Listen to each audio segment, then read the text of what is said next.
Hello dear students, कैसे हो। Last video में हम लोगों ने जो अपना चैप्टर है सॉल्यूशन, उसमें एक टॉपिक था अपना कॉलिगेटिव प्रॉपर्टीज। ठीक है, अनुसंख्यक गुणधर्म। उस कॉलिगेटिव प्रॉपर्टीज में हिमांक अवनमन जो टॉपिक था वो डिस्कस किया था। हिमांक अवनमन टॉपिक से किस तरीके से अवास्तविक विलय का मूल्यमान कन्वर्ट कर सकते हैं वो हम लोगों ने जाना। आज अपना नेक्स्ट जो कॉलिगेटिव प्रॉपर्टी है, अगला जो अनुसंख्यक गुणधर्म है वो है परासरण दाब। ठीक है, आज हम लोग अगला जो अनुसंख्यक गुणधर्म है वो डिस्कस करने जा रहे हैं, परासरण दाब, ऑस्मोटिक प्रेशर। ठीक है, ऑस्मोटिक प्रेशर, परासरण दाब, ये आज अपना टॉपिक रहेगा अनुसंख्यक गुणधर्म में, ऑस्मोटिक प्रेशर। परासरण दाब में पहले हम लोग जानेंगे परासरण के बारे में। ठीक है, परासरण के साथ एक टॉपिक और होता है आपका विसरण, विसरण व परासरण। पहले इन दो घटनाओं के बारे में जानेंगे हम लोग कि डिफ्यूजन और ऑस्मोसिस, विसरण और परासरण क्या है। विसरण देखिए, किसी भी पदार्थ का अपनी उच्च सांद्रता से, ठीक है, निम्न सांद्रता की ओर,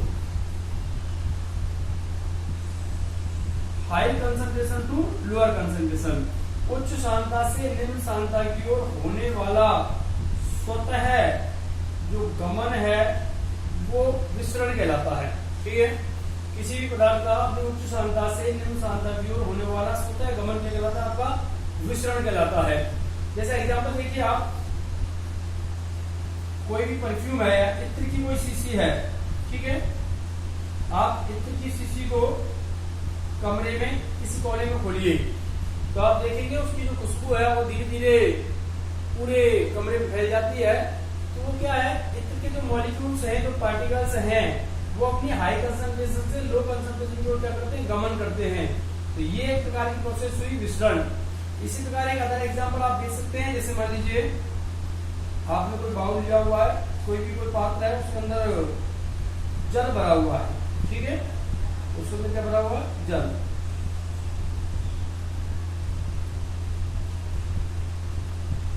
आप कह लीजिए इसमें एक पोटेशियम परमैंगनेट KMnO4, ठीक है, potassium permanganate solution, KMnO4 solution की एक ड्रॉप डाल दीजिए। KMnO4 गहरे बैंगनी रंग का सॉल्यूशन होगा आपका। ठीक है, तो उस KMnO4 पोटेशियम परमैंगनेट की एक ड्रॉप यहां डाल दीजिए आप। अब आप देखेंगे धीरे धीरे इस ड्रॉप में से जो पार्टिकल्स हैं वो इस तरीके से पूरे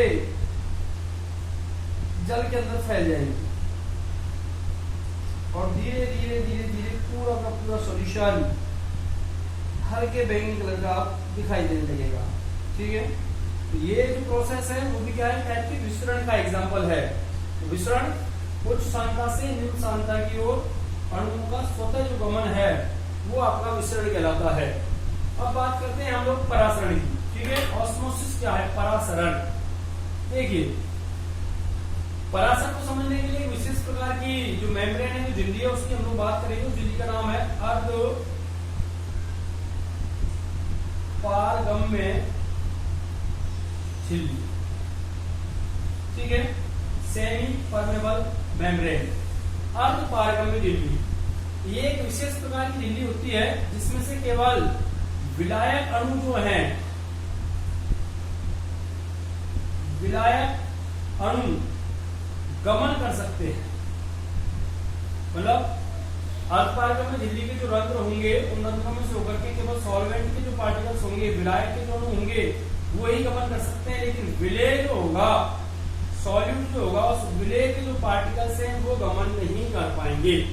तो इस प्रकार की जो मेम्ब्रेन है वो कहलाती है आपकी अर्धपारगम्य झिल्ली। ठीक है, नॉर्मली पार्चमेंट झिल्ली, सेलोफेन सीड, इससे बनी हुई झिल्लियां होती हैं। उसके अलावा पोटेशियम फेरोसाइनेट, साइनाइड K4 एफिशिएंसी के द्वारा भी कृत्रिम रूप से इन्हें बनाया जा सकता है। तो ऐसी कई प्रकार की मेम्ब्रेन है आपके, जो उनमें से होकर के केवल जो सॉल्वेंट, जो विलायक के अणु होंगे वो ही गमन कर सकते हैं, लेकिन विलेय के जो पार्टिकल्स होते हैं वो गमन नहीं कर पाते हैं। यहाँ ध्यान रखना है आप लोगों को, विलेय के जो पार्टिकल्स हैं उनका जो साइज है वो विलायक अणुओं के पार्टिकल से थोड़ा बड़ा है। इस कारण केवल इस झिल्ली में से विलायक के अणुओं का ही गमन पॉसिबल है, ठीक है, और विलय के जो पार्टिकल्स होंगे वो गमन नहीं कर पाएंगे। अब देखिएगा, अब हम लोग बात करते हैं परासरण की। परासरण को समझने के लिए मैं एक सिंपल सी प्रोसेस बताऊंगा आपको। पहले देखिएगा, ये कोई बीकर है जिसे यहां एक अर्धपारगम्य झिल्ली द्वारा पृथक किया गया है, दो पार्ट में डिवाइड किया गया, बीच में एक अर्धपारगम्य जो झिल्ली है, सेमी परमेबल जो मेम्ब्रेन है वो लगाई हुई है, ठीक है, और यहां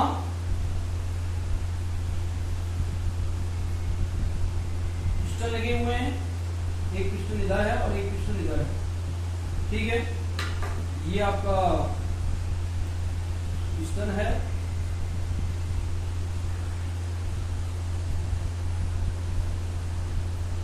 ये आपके अर्धपारगम्य झिल्ली, ठीक है, ये आपके अर्धपारगम्य झिल्ली है। यहाँ दो अलग अलग एरिया आपको दिखाई दे रहे हैं। एक में भरा हुआ है लो कंसंट्रेशन का सॉल्यूशन,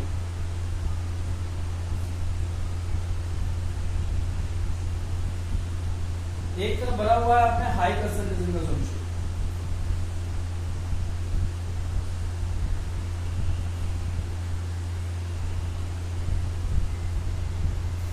ये जो विलयन है वो है निम्न सांद्रता का विलयन।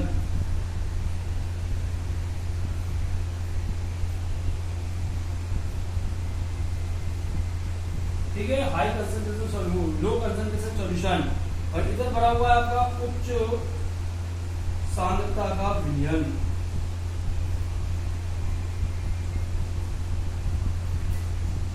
मान लीजिए इसकी जो कंसंट्रेशन है वो है आपके C1, इसकी जो कंसंट्रेशन है C2, तो मेरा कहने का तात्पर्य है C1 is greater than C2, ठीक है। यहाँ जो सॉल्यूशन है उसकी जो कंसंट्रेशन है वो इसके कंपैरिजन में क्या है, अधिक है।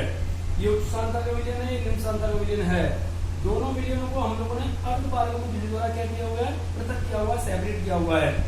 अब आप देखेंगे तो समय पश्चात ये जो पिस्टन है, ठीक है, जिसे आप पिस्टन ए बोल सकते हैं, ये पिस्टन बी, ये जो पिस्टन ए है वो नीचे की ओर आने लगता है और पिस्टन बी जो है वो ऊपर की ओर आने लगता है। एक्चुअल में क्या है, निम्न सांद्रता वाले विलयन से विलायक जो अणु है, मान लीजिए आपने ये जो विलयन है वो एक्वा सॉल्यूशन लिए हुए, जलीय विलयन लिए हुए हैं, विलायक रूप में आपने जल का प्रयोग किया हुआ है, तो जल के जो अणु है या कहे विलायक के जो अणु है वो इस दिशा से उच्च सांद्रता वाले विलयन को क्या करते हैं, गमन करते हैं। इस अर्धपारगम्य झिल्ली में से होकर के विलायक अणु निम्न सांद्रता वाले विलयन से उच्च सांद्रता वाले विलयन को क्या करते हैं, गमन करते हैं, जिस कारण पिस्टन बी ऊपर की ओर, पिस्टन ए कहाँ आता है, नीचे की ओर आता है। तो इस प्रकार निम्न सांद्रता वाले विलयन से विलायक अणुओं का अर्धपारगम्य झिल्ली में से होकर उच्च सांद्रता वाले विलयन की ओर होने वाला गमन क्या कहलाता है, आपका परासरण कहलाता है, ऑस्मोसिस कहलाता है, ठीक है। निम्न सांद्रता वाले विलयन से अर्धपारगम्य झिल्ली में से होकर विलायक अणुओं का उच्च सांद्रता वाले विलयन की ओर होने वाला जो गमन होगा वो कहलाएगा आपका परासरण, ठीक है। अगर मान लीजिए आप यहाँ शुद्ध विलायक लें जिसे आपने जल भरा हुआ है और यहाँ आप कोई भी विलयन लें, तब भी आप देखेंगे विलायक अणु शुद्ध विलायक से विलयन की ओर क्या करेंगे, गमन करेंगे। तो आप इसको इस प्रकार से परिभाषित कर सकते हैं कि विलायक अणुओं का, किसका, विलायक होगा, विलायक अणुओं का शुद्ध विलायक या निम्न सांद्रता वाले विलयन से, ठीक है, विलायक अणु का शुद्ध विलायक या निम्न सांद्रता वाले विलयन से अर्धपारगम्य, अर्धपारगम्य झिल्ली का होना बहुत ही अनिवार्य है, अर्धपारगम्य झिल्ली में से होकर उच्च सांद्रता वाले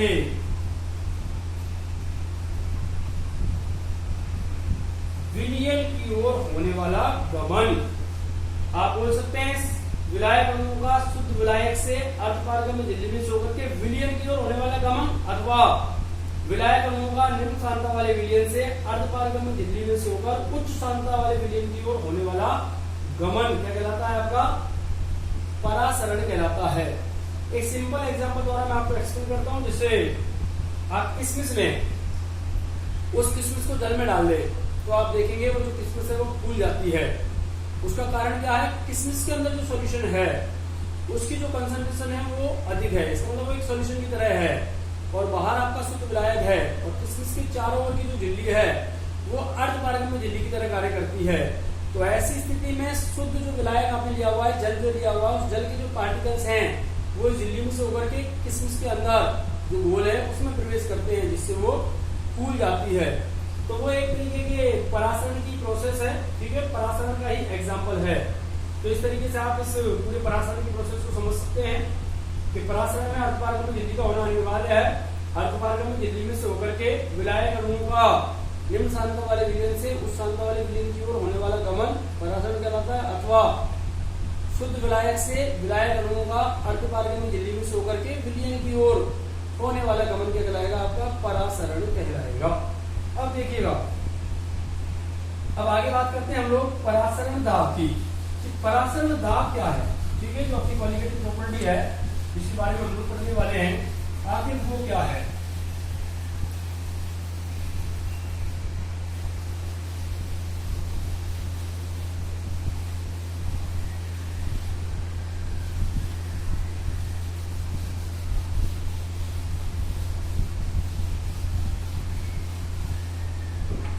देखिएगा, ये जो एग्जांपल मैंने लिया था इसमें दो अलग अलग कंसंट्रेशन के सॉल्यूशन है। इस वाले विलयन है उसकी जो सांद्रता है वो C1 है, इस वाले विलयन की जो सांद्रता है वो C2 है, ठीक है, और जो C1 है वो C2 की तुलना में क्या है? अधिक, अर्थात ये जो सांद्रता है वो अधिक है और ये जो सांद्रता है वो कम है। जैसा कि मैंने बताया, इस वाले विलयन से विलायक के जो अणु है वो इस अर्धपारगम्य झिल्ली सेमी परमेबल मेम्ब्रेन, ये जो अर्धपारगम्य झिल्ली है उस अर्धपारगम्य झिल्ली में से होकर के इधर की ओर क्या कर रहे हैं? गमन कर रहे हैं, जिस कारण ये जो पिस्टन है वो कहां जाएगा? थोड़ा ऊपर की ओर जाता है, ठीक है, मतलब परासरण की प्रोसेस हो रही है। अब अगर आप यहां दाब लगाएं और इस पिस्टन को ऊपर ना जाने दें, पिस्टन ऊपर नहीं जा पाएगा, इसका मतलब विलायक के जो अणु है वो अर्धपारगम्य झिल्ली में से होकर इस ओर गमन नहीं कर पाएंगे। अर्थात जो बाह्य दाब आपने लगाया है, ठीक है, अतिरिक्त जो बाह्य दाब आप लगा रहे हैं इसे रोकने के लिए, परासरण की जो प्रोसेस है उसे रोकने के लिए, वही आपका कहलाता है परासरण दाब, ठीक है। तो परासरण की क्रिया को रोकने के लिए आवश्यक न्यूनतम बाह्य दाब वो कहलाएगा आपका परासरण दाब कहलाएगा। आप बाह्य प्रेशर बढ़ा करके बाहर की तरफ दाब लगाएंगे तो दाब लगाने से क्या होगा कि ये जो परासरण की प्रक्रिया है वो रुक जाएगी। इस परासरण की प्रक्रिया को रोकने के लिए लगाया जाने वाला अतिरिक्त न्यूनतम जो बाह्य दाब है वो आपका कहलाता है परासरण दाब। इस परासरण दाब को आप रिप्रेजेंट कर सकते हैं पाई से।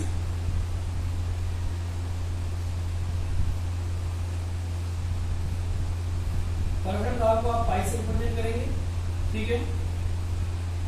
और चूंकि एक प्रेशर है तो इसकी जो यूनिट है वो प्रेशर की जैसी होंगी, वही आप एटमॉस्फेयर में इसको कैलकुलेट कर सकते हैं, बार में कैलकुलेट कर सकते हैं, टॉर में कैलकुलेट कर सकते हैं, पास्कल में कैलकुलेट कर सकते हैं।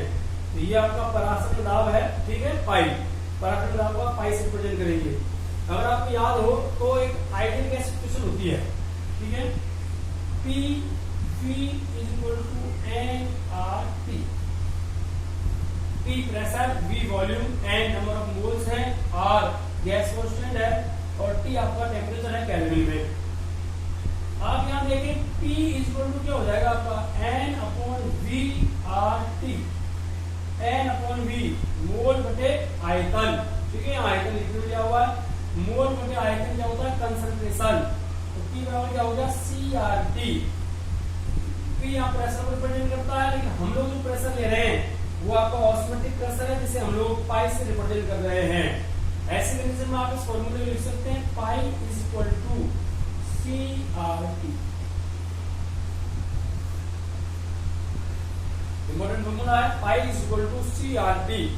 आप देख सकते हैं यहाँ से R कांस्टेंट है तो अगर टी को भी कांस्टेंट रखें तो पाई प्रोपोर्शनल टू क्या आता है सी, अर्थात विलयन का जो पराशरण दाब है वो उसकी सांद्रता क्या होता है, समानुपाती होता है। विलयन की सांद्रता जितनी ज्यादा होगी उसका पराशरण दाब भी उतना ही अधिक होगा। पाई बराबर आ गया आपका CRT। सी मैंने बताया विलयन की कंसंट्रेशन है, यहां मैं लिख देता हूं, यहां पाई आपका पराशरण दाब है, ठीक है। सी विलयन की सांद्रता है क्योंकि आपको मोलरता के रूप में रिप्रेजेंट करनी है, मोल पर लीटर के रूप में लिखनी है। आर गैस स्थिरांक, कई बार आर के स्थान पर एस लिखा जाता है, CST, तो एस जो है वो गैस स्थिरांक की इक्विवेलेंट माना गया है और इसकी जो वैल्यू है वो 0.0821 लीटर ATM पर केल्विन पर मोल आप लिख सकते हैं, ठीक है। अगर आप प्रेशर को ATM में रिप्रेजेंट कर रहे हैं तो आर की वैल्यू 0.0821 लीटर एटमॉस्फेयर पर केल्विन पर मोल आप लिख सकते हैं। T टेम्परेचर, परम ताप केल्विन में दिया गया था।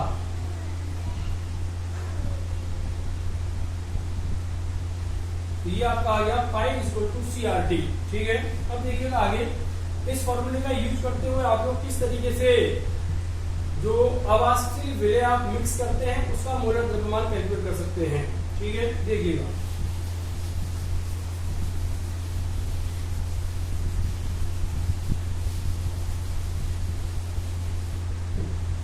इक्वेशन है अपने पास, पाई इक्वल टू CRT, आप देख सकते हैं पाई इक्वल टू सी क्या हो गया, N/V/RT।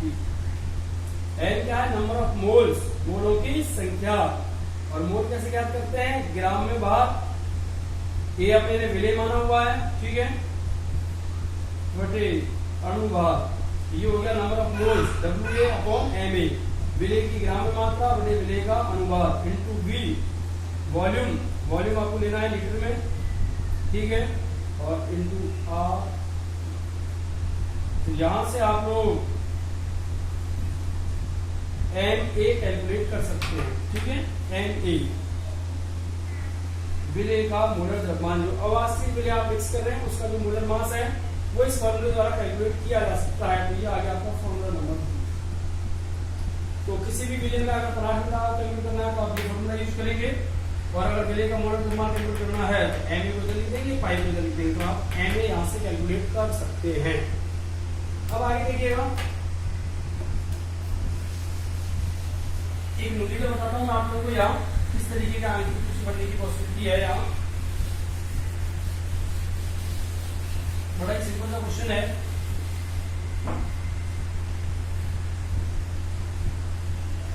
कि 27 डिग्री सेंटीग्रेड पर यूरिया के M/10 बिलियन, ठीक है, M/10 बिलियन का पराशरण दाब ज्ञात कीजिए। ये आपको क्वेश्चन दिया हुआ है, आर की वैल्यू एक्चुअल में दी हुई रहती है आप लोगों को, कई बार 0.0821 लीटर ATM पर केल्विन पर। ये क्वेश्चन आपको आ गया, 27 डिग्री सेंटीग्रेड पर यूरिया के M/10 बिलियन का पराशरण दाब कैलकुलेट कीजिए, ठीक है। पराशरण दाब आपको ज्ञात करके बताना है इसका। अब देखिएगा आपके पास फॉर्मूला है पराशरण दाब का, pi is equal to CRT। अब याद देखिए आपको दिया हुआ क्या क्या, C सांद्रता, सांद्रता मैंने बताया था मोलरता होगी, ठीक है, और सांद्रता आपको मोलरिटी में रिप्रेजेंट करनी है, मोलरिटी कितनी दी हुई है 1/10, ये आपको दिया हुआ 1/10 N, ठीक है, 1/10 N।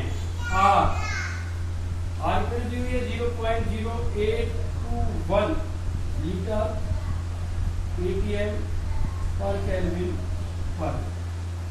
टेम्परेचर की बात करें, T कितना दिया हुआ है 27 डिग्री सेंटीग्रेड है, इसमें ऐड करेंगे कितना 273 कितना हो गया आपका 300 केल्विन। ये आपका टेम्परेचर आ गया। तो C दिया हुआ है, R दिया हुआ है, T दिया हुआ है, तीनों वैल्यू आप पुट अप कर दीजिए यहाँ। तो pi is equal to 1/10.0821 into temperature 300। ये आपका कैंसिल हो गया, मल्टीप्लाई कीजिए। तो पाई इज इक्वल टू ये आ गया आपका, ये 0 हो जाएगा, पॉइंट यहाँ आ जाएगा, ठीक है।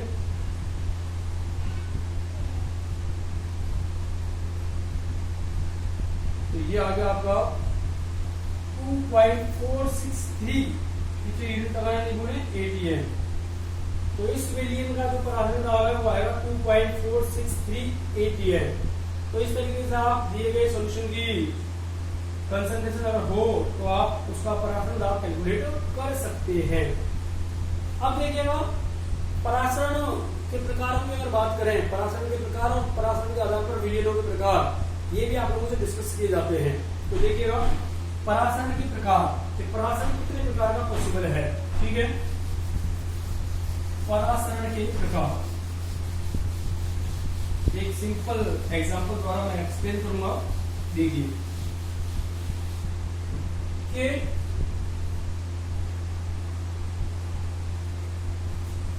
परासरण के प्रकार,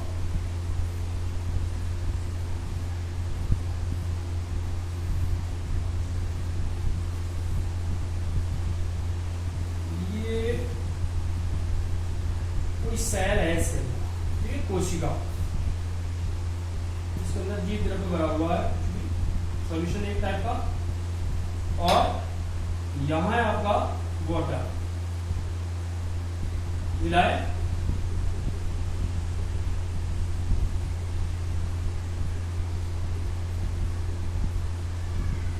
ठीक है। अब देखिएगा ये है आपके कोशिका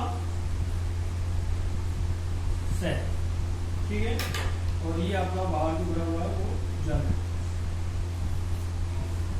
तो परासरण के प्रकार हम पहली बात करता हूं मैं आपके अंतः परासरण की। अंतः परासरण, अंतः परासरण यदि जल के अणु कोशिका के अंदर प्रवेश करें तो वो कहलाएगा अंतः परासरण। अंतः परासरण का मतलब होगा क्या, जब जल के अणु इसके अंदर प्रवेश करेंगे तो कोशिका फूल जाएगी, ठीक है, इसका जो सॉल्यूशन है वो फूलेगा और ये कोशिका इस तरीके से फूल जाएगी। ये कहलाता है आपका अंतः परासरण। जैसे आप मैंने बताया था, अगर आप किशमिश को जल के अंदर डाल दें तो जल के जो अणु है वो उसके अंदर प्रवेश करेंगे, अर्थात अंतः परासरण की प्रोसेस होगी और वो फूल जाएगा, ठीक है। तो वो कहलाता है आपका अंतः परासरण। सेकेंड टाइप की अगर बात की जाए वो है बाह्य परासरण।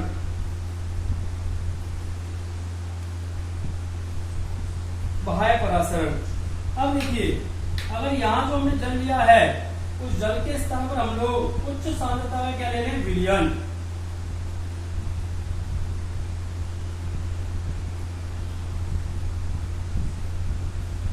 तो ऐसी स्थिति में क्या होगा, कोशिका में से जो जल के अणु हैं वो इस कोशिका से कहाँ आएंगे, बाहर आएंगे, क्योंकि यहाँ जो सॉल्यूशन है उसकी कंसंट्रेशन कम है और बाहर वाले सॉल्यूशन की कंसंट्रेशन क्या है, ज्यादा है। यहाँ जो विलयन है उसकी सांद्रता ज्यादा है, तो निम्न सांद्रता से उस सांद्रता को क्या करेंगे, गमन करेंगे, और ऐसी स्थिति में ये जो कोशिका है वो सुकड़ जाएगी, ठीक है। जैसे मान लीजिए आप अंगूर को नमक की उच्च सांद्रता के घोल में डाल दीजिए तो आप देखेंगे जो अंगूर है वो सुकड़ जाएगा। अंगूर के अंदर जो सॉल्यूशन था उसमें से जो विलायक के अणु हैं, जल के जो अणु है वो कहाँ जाएंगे, बाहर आ जाएंगे। वो कहलाता है आपका बाह्य परासरण। नंबर 3 व्युत्क्रम परासरण।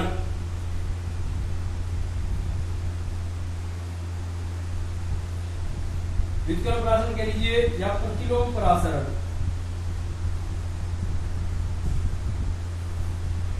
प्रतिलोम परासरण, रिवर्स ऑस्मोसिस, ठीक है। रिवर्स ऑस्मोसिस आपको याद होगा कि थोड़ी देर पहले मैंने एक चित्र बनाया था इस प्रकार से,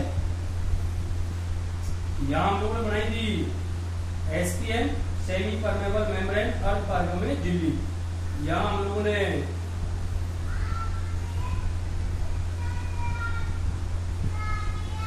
पिस्टन लगाए थे 2, ठीक है। ये पिस्टन ए था, ये पिस्टन बी था, और यहाँ हम लोगों ने 2 अलग अलग कंसंट्रेशन के सॉल्यूशन भरे थे।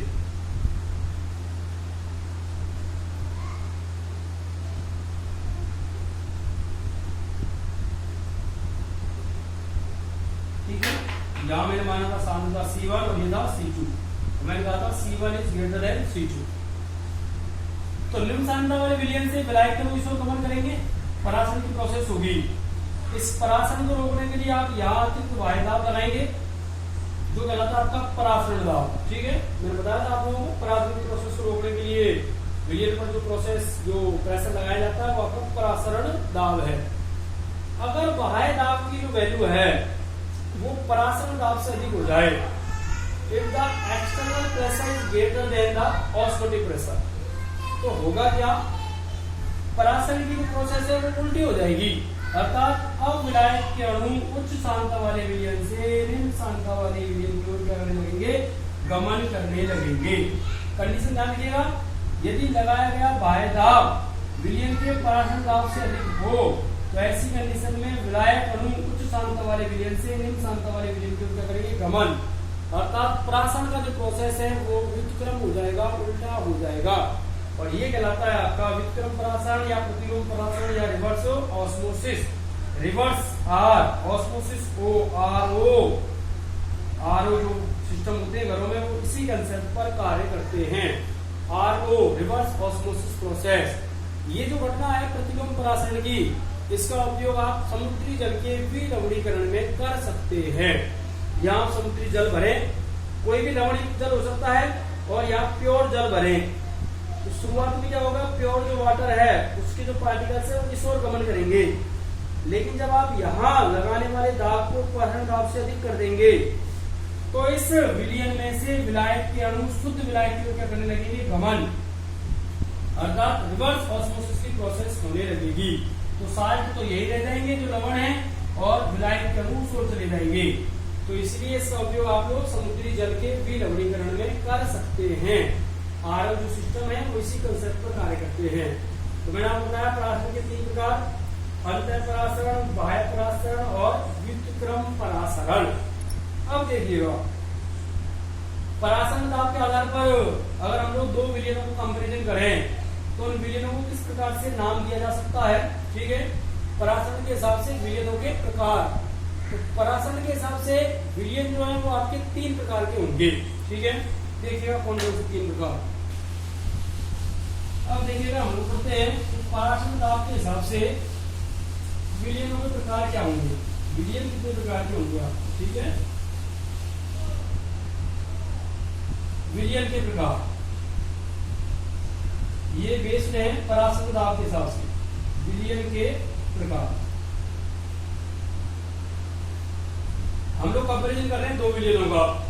तो फर्स्ट ऑफ ऑल आता है आपका समपरासारी विलयन।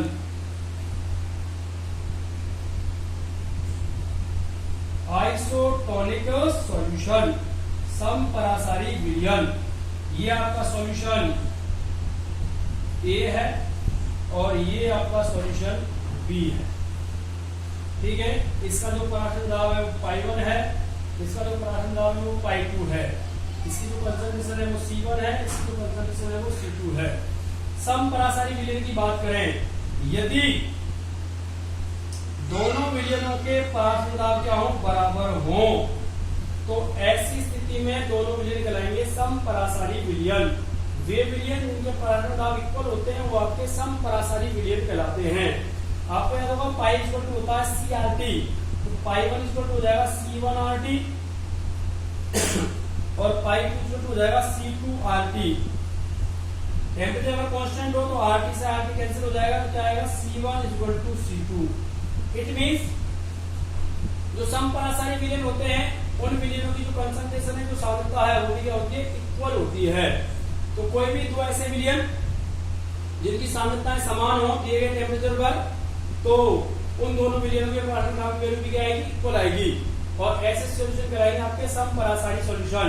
ऐसे सॉल्यूशंस के लिए पाई 1 इक्वल टू क्या आएगा, पाई 2 आएगा, या पाई ए या पाई बी कुछ लिख सकते हैं आप लोग। पहले का तात्पर्य है दोनों विलयनों का जो परागण दाब है वो क्या आएगा, बराबर आएगा। वो विलयन कहलाएंगे समपरासारी विलयन। यदि ऐसे विलयनों को आप अर्धपारगम्य झिल्ली द्वारा अलग करें तो परासरण की प्रक्रिया नहीं होगी, क्योंकि दोनों की कंसंट्रेशन सेम है, दोनों का परागण दाब बराबर है। ऐसी स्थिति में विलायक के अणुओं का किसी भी ओर गमन अर्धपारगम्य झिल्ली में से होकर के नहीं होगा। तो समपरासारी विलयनों को यदि अर्धपारगम्य झिल्ली द्वारा पृथक किया जाए तो किसी प्रकार का कोई भी विलायक अणुओं का गमन नहीं होगा, अर्थात परासरण की प्रोसेस नहीं होगी। दूसरे प्रकार की सॉल्यूशन की बात करें तो आप लिख सकते हैं अति परासरी और अल्प परासरी।